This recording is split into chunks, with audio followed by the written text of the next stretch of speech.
Okay, well today I'm back in the garden with Frank Johnson here at WBTW. Thank you so much for teaching me all of your wisdom. Yeah, all right, I do what I can. Thank you so much. Okay, look at my prop.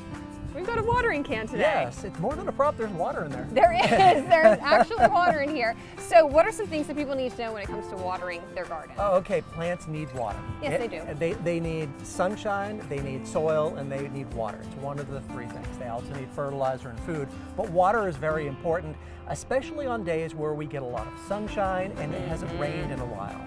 And so it's a little more than just picking up the hose and watering the garden.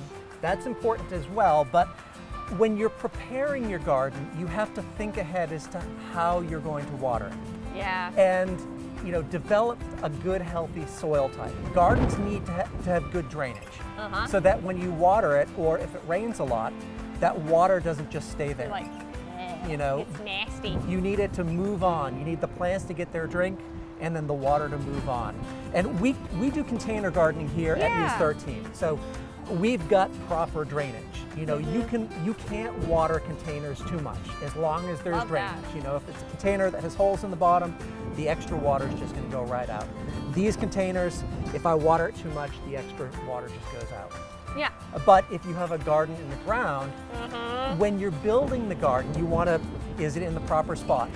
If it's in the low part of your yard, know that you're going to get water that accumulates there, and you may need to just use plants that drink up a lot of water.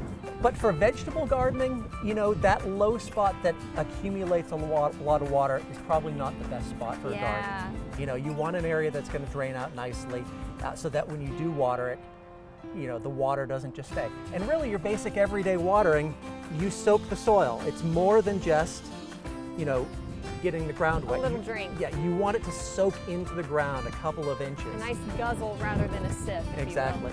So you can't just go, there you go. It needs more than that. Yeah. It needs more than that. And timing is also very important as well.